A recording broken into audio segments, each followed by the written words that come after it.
আসসালামু আলাইকুম, কেমন আছেন সবাই? আশা করি সবাই ভালো আছেন। আলহামদুলিল্লাহ আমিও ভালো আছি। আজকে আপনাদের সঙ্গে শেয়ার করব মন চাঙ্গা করার মতো একটা রেসিপি, যেটা আর অন্য কিছুই নয়, আমাদের সকলের পছন্দ চা। সন্ধ্যায় চা না হলে তো আসলে জমেই না। তো চলুন আজকে আমরা বানাবো মশলা চা। আপনাদের সঙ্গে আজকে এই রেসিপিটা শেয়ার করব। আশা করি অনেকেই জানেন, তবে যারা জানেন না তারাও জেনে নিন। আর আমি কিভাবে বানাই সেটাও আপনারা জানতে পারবেন। ফার্স্টে আমি দিয়ে দিয়েছি 1 কাপ পানি, এরপরে দিয়েছি আদা 1 টুকরো থেতো করে, এরপরে দিলাম 2টা এলাচ। আপনারা এখানে সদস্য অনুযায়ী পানি এবং মশলাগুলো বাড়িয়ে কমিয়ে নেবেন আপনাদের পরিমাণ মতো। এরপরে দিলাম দারুচিনি। তো এই মশলা চাটা যেমন খেতে অসম্ভব মজার, তেমনই অনেক উপকার রয়েছে। এরপরে দিয়ে দিলাম একটা তেজপাতা ছিঁড়ে কুচি কুচি করে। আর এই মশলাগুলো পানির সঙ্গে ভালো করে আগে ফুটিয়ে নিতে হবে, তারপরে আমরা লিকারটা দেব। এখানে যেহেতু আমরা বাসায় থাকা সকল প্রাকৃতিক উপাদান দিয়ে চাটা বানাচ্ছি, সেহেতু এখানে আমাদের ক্ষতিকারক কিছু নেই। এরপর আমি দিয়ে দিলাম 5 থেকে 6টা লং। এখানে যে উপাদানগুলো আছে সবই আপনাদের কাশি, ঠান্ডা লাগা এগুলো ভালো করতে অনেক সাহায্য করে। তো এই চাটা যেমন খেতে অসম্ভব মজা, তেমনই অনেক উপকারী। যারা জানেন না তারা একবার হলে ট্রাই করবেন এবং আমাদের কমেন্ট করে জানাবেন কেমন হয়েছে। যাদের ঠান্ডা লাগার সমস্যা আছে বা যাদের মাথা ব্যথা করে অনেক, তারা এই চাটি বানিয়ে অবশ্যই খেতে পারেন।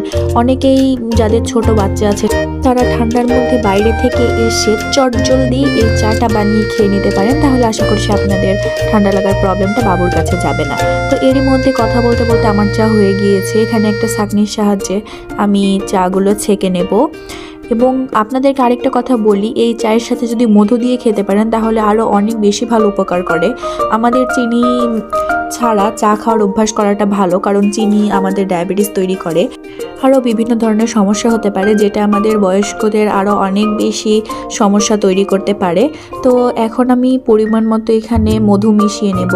আমি এখানে 1 চামচ মধু মিক্স করব, কারণ আমি মিষ্টিটা একটু বেশি খেতে পছন্দ করি।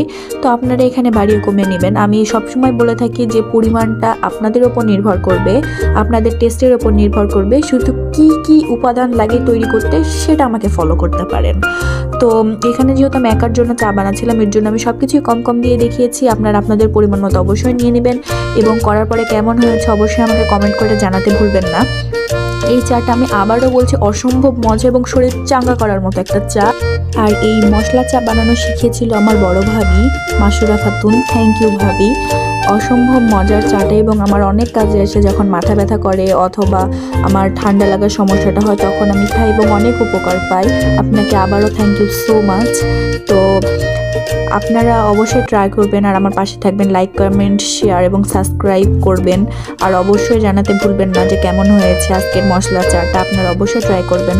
তো আজকে এই পর্যন্তই। আল্লাহ হাফেজ।